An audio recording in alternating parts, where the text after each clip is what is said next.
You know, what we like to do is, hang on a minute, I have to take this. Yeah, okay. On my way home, you want me to stop and get some Chinese dumplings, some dried black fungus, an aloe drink? Okay, who is this anyway? We'll find out tonight on NEOtropolis. This is not business as usual.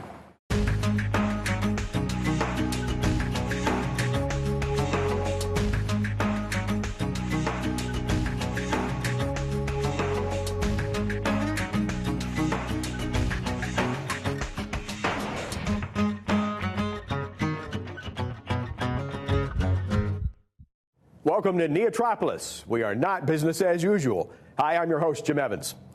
Tonight we'll go shopping at a very special store which is run by some very unique people. A group of young entrepreneurs has developed a business through an exciting program initiated by a university here in Northeast Ohio. And as we often see right here, having young, smart, and eager business people in our region is invaluable. Their story is just ahead. But first, we take a look at regional business news from the NEOtropolis Good Business News Aggregator. This is the Good Business News along the I-77 corridor for the week of March 28th. Monday's Cleveland Plain Dealer front page reports that Sage Hospitality of Denver and Miami-based Optima Ventures LLC plan to buy the Crown Plaza Cleveland City Center in downtown Cleveland this June from the now-defunct financial services company Lehman Brothers Holding Incorporated. The hospitality company and the major downtown investor plan to spend more than $45 million in renovations for the 472-room hotel and rebrand it before the nearby Medical Mart and Convention Center open in 2013. Monday's Cleveland Plain Dealer Metro section, in its Whatever Happened To report, notes that Cleveland-based Pearl Road Auto Parts, the 83-year-old auto recycling business, is saving $2,000 a month on its electricity bills thanks to a wind turbine they installed in 2009. Monday's Kent Record Courier front page reports that Portage County is one of the nation's top producers of chestnuts, with about 20,000 pounds sold last year. Tuesday's Akron Beacon Journal business section and Wednesday's Cleveland Plain Dealer Metro sections report that Akron-based Goodyear Tire and Rubber Company will make a public offering to sell mandatory convertible preferred stock. Goodyear plans to use the net proceeds to pay down high interest rate bonds that are due in 2016. Tuesday's Akron Beacon Journal business section also reports that a new Panera Bread restaurant owned by Youngstown-based Cavelli Enterprises opened Tuesday in Wadsworth. Wednesday's Akron Beacon Journal business section reports that Canton's Altman Hospital, University Hospital's Case Medical Center, and Fairview Hospital in Cleveland, and Southwest General Health Center in Middleburg Heights made the National Thomson Reuters Top 100 Hospitals list. Thursday's Cleveland Plain Dealer business section reports that real estate company Forest City Enterprises Incorporated, based in Cleveland, reported 2010 profits, despite a fourth quarter loss in 2010 related to the impact the recession had on a Florida shopping center. This is the Good Business News along the I-77 corridor for this week. NEOtropolis is your source for good business news.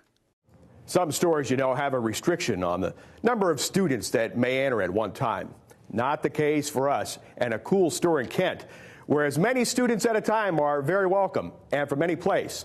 We'll get to that in a few moments. But right now, we check in with our content partner, the Business Journal. It's time for the Weekly Buzz. I'm Stacia Ertis with the Business Journal Weekly Buzz for Youngstown and the Mahoning Valley. This week in Youngstown, more protest against the passage of Senate Bill 5. Several hundred opponents of the bill rallied outside the Youngstown-Warren Regional Chamber offices over the Chamber Board's endorsement of the bill, including UAW leader Dave Green, who recently accepted an award from the Chamber. How do you salute labor in one hand and take away collective bargaining rights in the other? It's not fair, it's not right, and I'm going to give this back to the Chamber because we do not want hypocritical things here. One of the board members, Mike Broderick, announced he's resigned from the board. Broderick is the CEO of Turning Technologies, a local high-tech company recognized internationally for its rapid growth and innovative products. Broderick says he believes the regional chamber should rescind its endorsement of SB 5. Recently, the chamber has has become seen as a Republican partisan organization. I do not believe that the Chamber can be effective if that's the perception in the community. Earlier this week, another Youngstown company, Fireline Inc., left the Chamber in protest of the endorsement. Some big changes along Boardman's major thoroughfare, with the commercial real estate market seeing a flurry of activity. The Business Journal has learned a deal is in the works for a company to move into the former Circuit City store at the corner of Market and Route 224. Other activity includes the opening of H.H. Gregg in the former Sofas Plus building, Quaker Steak and Lube expanding to the shops at Boardman Park, and a new Verizon store going up across the street. On the front page of the April edition of the Business Journal out this week, solar power racks up sales. Reporter Dan O'Brien finds the future is sunny at Northern States.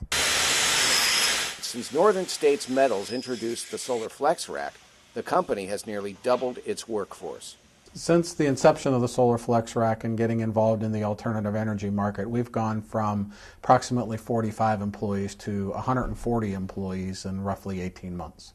And since 2006, CEO Joseph Noble says the company's sales have soared 230%, most of that increase due to the Flex Rack, its solar panel mounting solution. Most every other solar panel mounting solution out there is installed in the field, handfuls of nuts and bolts and pieces.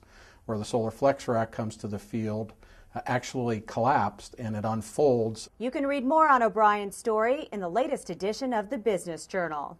And those are this week's headlines. Be sure to watch the Buzz newscast every business day online at businessjournaldaily.com. I'm Stacia Urtis. We'll see you next week. Now it's time for a NEOtropolis fact. The median household income in the 8-county Cleveland area in 2009 was $45,787. Here on NEOtropolis, we like to think local, regional, global. And that's what a group of enterprising Kent State students are doing. As part of a university entrepreneurship program, this quartet has identified a need to be served for a significant part of the school's student body. So they created International Home Markets, which has a very unique inventory. Sarah Taylor went shopping there and shows us what it's all about.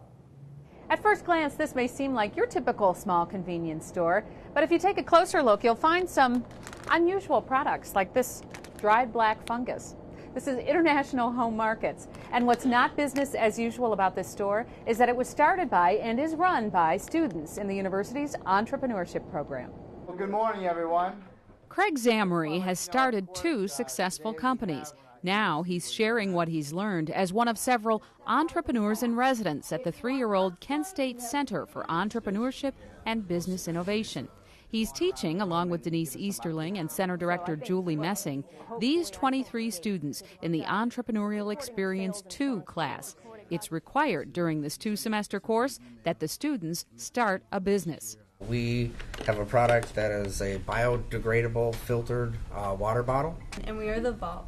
The Vault is a student-ran consignment store, and we sell all student-made artwork. This is a shirt that we made for the Dunbar and Prentice Hall staff. We are International Home Market. The 4 of them, they're a great team.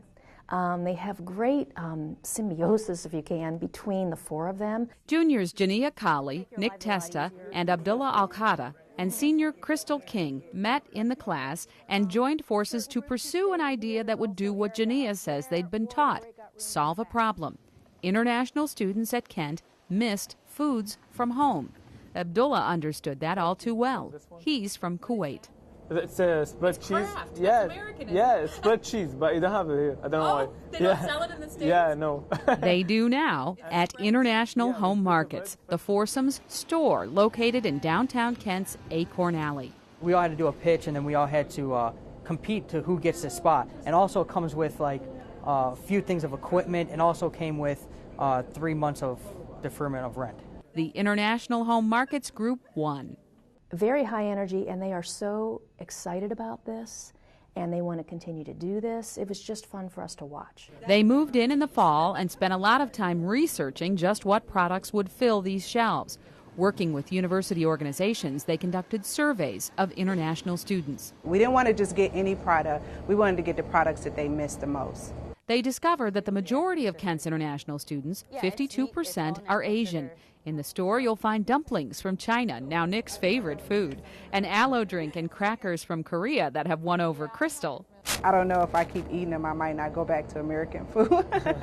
Nearly 30% of Kent's international students are from the Middle East and are happy to be able to get Vimta, a drink Jania now loves. Abdullah is a fan of that spread cheese on fresh pita bread. The store also carries scarves and sandalwood oil that are popular in Kuwait. So just to have that sent from home is very comforting, is it? Yeah, it's nice. Abdullah says he's always telling his partners, all Northeast Ohio natives, to think international. We have a student advisory board. They come and give us like suggestions all the time. We meet sometime. They look at the store, what we need to get more. The store had its grand opening February 5th. The map on the wall is a good indicator of how well it's been received. Pretty much anyone that walks through our door, we put peg hooks from each country that they're from. So we have well over 20 countries where people have come from that visit our store since February 5th. The store is finalizing its website, but has used flyers, Facebook, Twitter, WordPress, Google, Yelp, and good old-fashioned word of mouth to advertise. They thought they'd be successful with international students, but have been surprised at how much business they've gotten from domestic customers. Things are happening faster than we expected, but I mean, we thought it was a great idea. We thought it would do really well, and we thought, from the very beginning, we had something that was going to be that's going to last a really long time. But don't think it's come easily. They've put in very long hours, sometimes being at the store almost all night, and have received help from the entrepreneurship program along the way. They needed to purchase some freezer and refrigeration equipment. So we were able to purchase that basically for them. They signed a loan instrument to pay us back for that. And once that is repaid, then that freezer and refrigeration equipment will officially be theirs. And they all agreed not to pay themselves for now. We want to put everything back into the business as best as possible. We want to keep it growing, keep it going, and then pay all our loan backs and really grow the business and grow the company and keep expanding before we decide to take pace. So that's just another part of owning a business. Our goal is to be able to take international home markets and actually expand on it at a later time. We're going to expand our store, and then we want to later franchise it. This store here will keep always at Kent State for other students coming through the entrepreneur program. Oh, okay. So that if they need to learn how to run a student business or whatnot, they'll be able to get that education here. So that on a minute-by-minute basis, you can know what your profitability is. Their instructors are helping to guide the store's growth and are energized by the students. People look around the environment, especially the last couple of years, and they're very depressed. And we're in recession and nobody has a job. And I'm like, I've got the cure. Come over into Kent State University Center for Entrepreneurship, spend a day here. You won't feel that way anymore. You'll feel invigorated about the future of Ohio when you see what some of these students are doing. The value they're going to bring this region by seeing and experiencing, developing a business here, and the support network that resides in Northeast Ohio is going to just have a huge payoff. Because these students will have a much stronger interest in staying here to start their next business. Among the products here, gourmet fortune cookies. This is mocha. And it says, fortunes are looking good for international home markets. In Kent, I'm Sarah Taylor for Western Reserve PBS. Are you not doing business as usual? Then email us at neotropolis.org. Tell us how you're changing your business, organization, or government agency to compete in the new economy. And who knows, you could be starring on NEOtropolis, Not Business as Usual. So we took a look at a small store operation from a microeconomic point of view. Now we talk with experts in the field for a macroeconomic perspective, or what we like to call fly-eye economics. With over 4,000 lenses, the eyes of a common housefly are among the most complex in the insect world. With us tonight, our panelist Dan Fuline Jr., Associate Professor and Department Chair of Management and Marketing at Stark State College.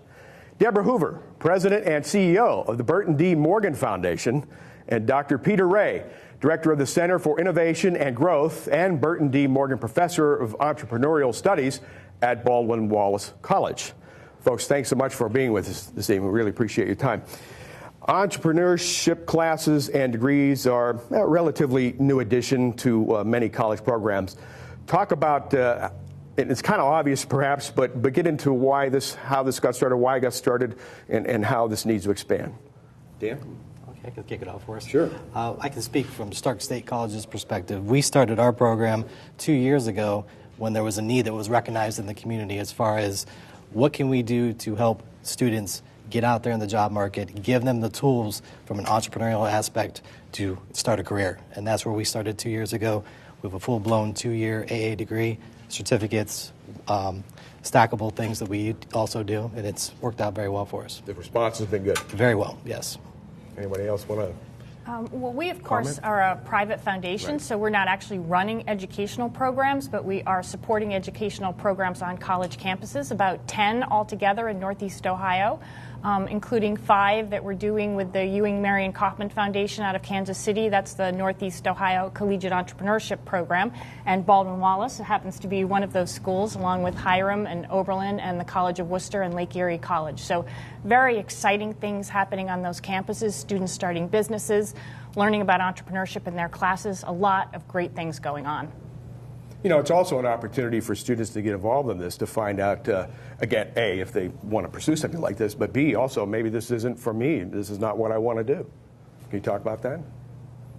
Well, I think what we preach at Stark State is we preach giving them the tools to get out there to see if they can start a business. So yes, right. I do. Some do find out that maybe this isn't for me, and we can lead them in a different direction. But our goal right now in the entrepreneurial aspect is get jobs back into the community, get people working again, and that's what we're starting with as our students at Stark State.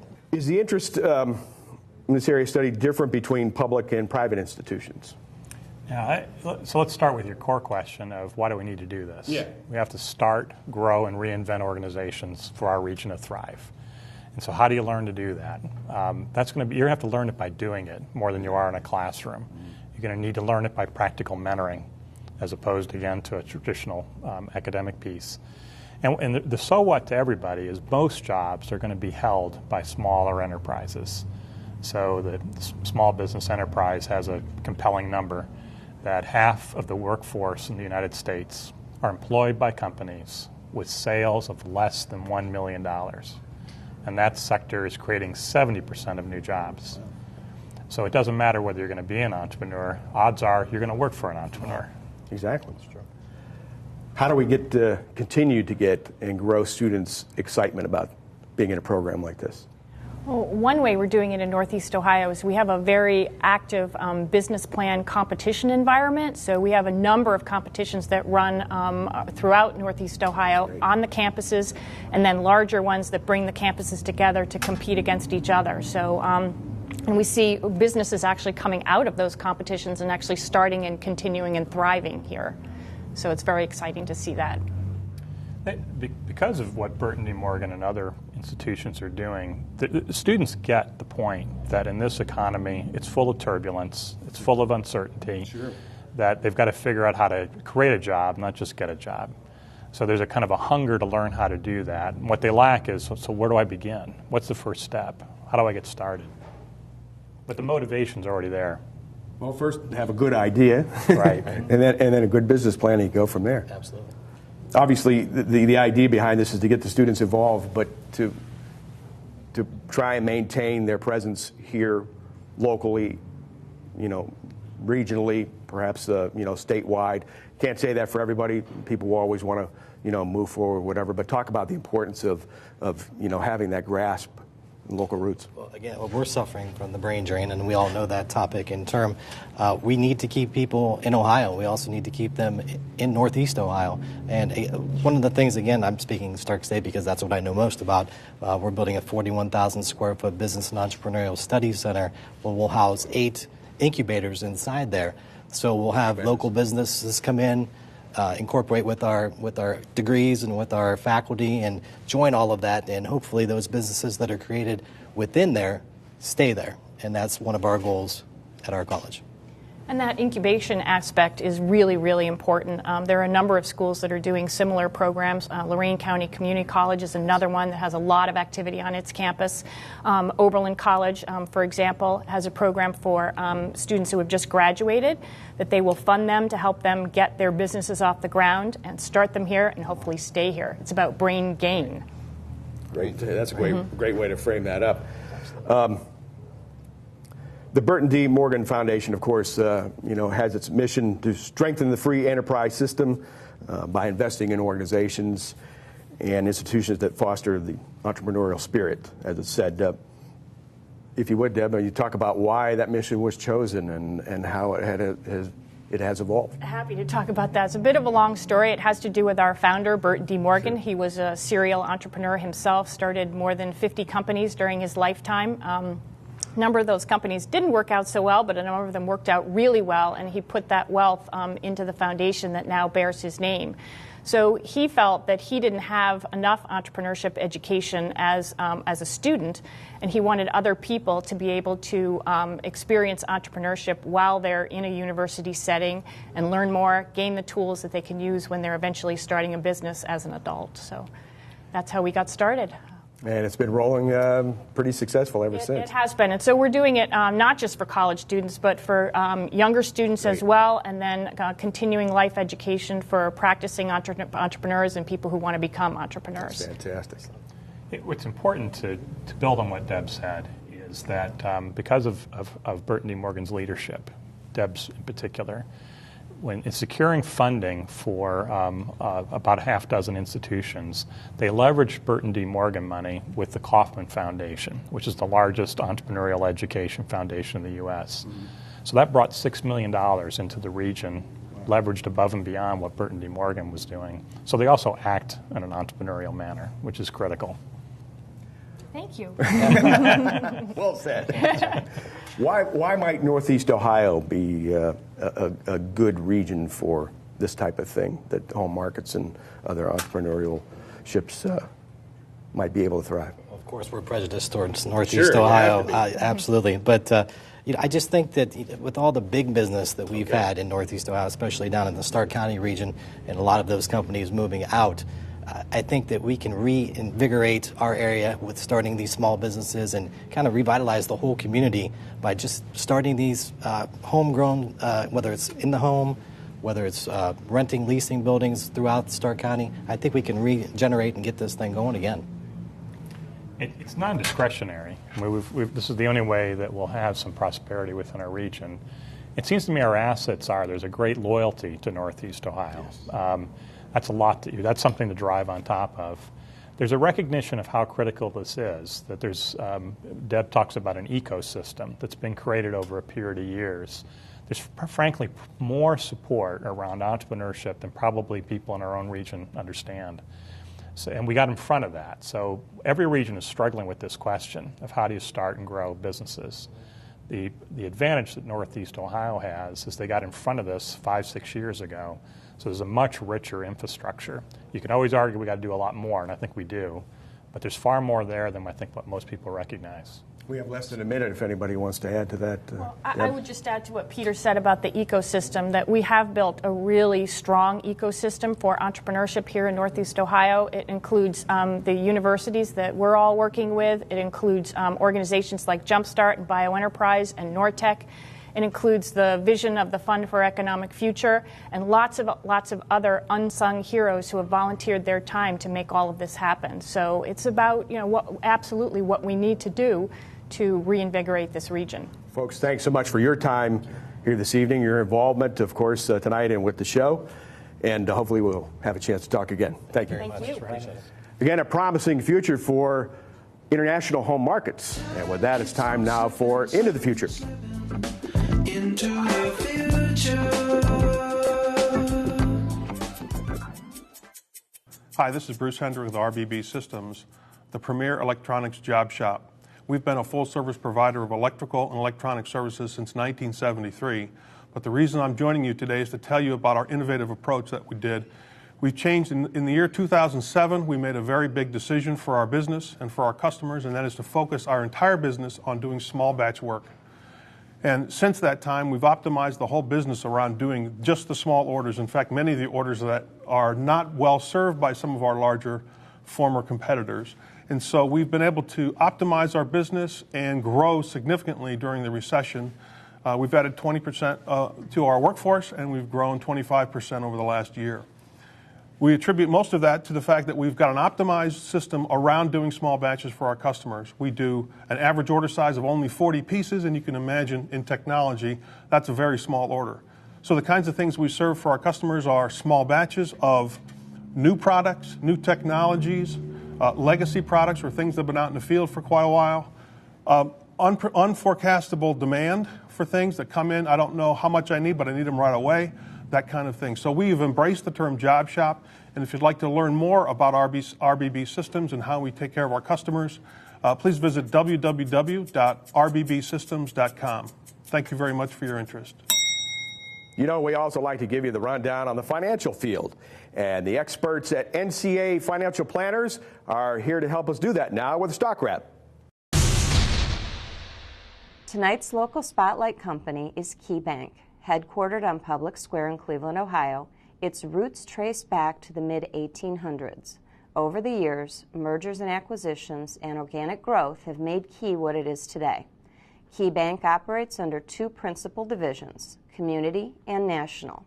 The Community segment operates in 14 states through 1,033 full-service branches and 1,531 ATM machines, offering individuals traditional banking products like checking and savings accounts, personal finance services, mortgages and investments, business advisory services to small businesses, and commercial lending services to mid-sized businesses.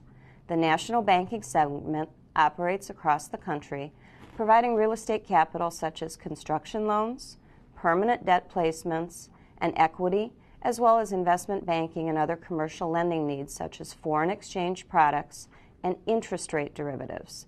Recently, Key announced a sale of 10-year senior unsecured notes along with a $625 million common stock offering, intending to use those proceeds to repay its troubled asset relief program.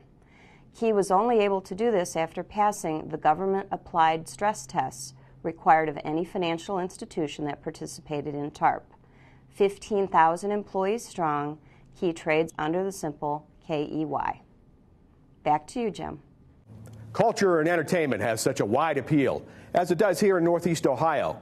And we have the man who is the globetrotter on that. He's none other than Cool Cleveland's Thomas Mulready. He joins us now to tell you about some other events that are going on in Northeast Ohio this weekend. What we're talking about is the business of fun. Hey, it's Thomas Mulready from CoolCleveland.com, and this week we want to talk about having fun near the water throughout the region in Northeast Ohio. And of course, the biggest body of water, Lake Erie, right behind me here. There's plenty of places to get access to the lake. For example, Menor Headlands State Park has been voted the best beach in the entire state of Ohio. They get up to 2 million visitors every year. There's a great breakwall where you can do some fishing, of course hiking. There's a playground for kids. There's the Headland Dunes State Nature Preserve right nearby. And if you head to the other side, to the west side of Cleveland, the Lake Erie Islands in Erie County, Ohio. There's ferry boats that'll take you out to Kelly's Island and South Bass Island. There's also some great wineries out that way. Firelands Winery, Heinemann, John Christ, Mon Ami, a lot of them have live bands. We've played there a few times. If you go down to Summit County, Portage Lakes Wetlands State Nature Preserve, great place for hiking and get near the water there as well. Kent Bog State Nature Preserve in Kent, Ohio.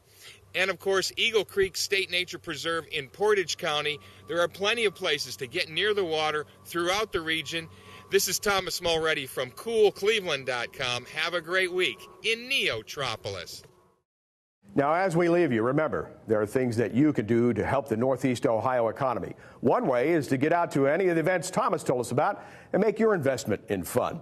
You can also position yourself out there and make your brilliant comments about the Northeast Ohio economy to any of the people browsing the store with you and tell them to spread the word. In the meantime, log on to our website, neotropolis.org, and tell us what you think. I'm Jim Evans. We'll see you next week on NEOtropolis, not business as usual.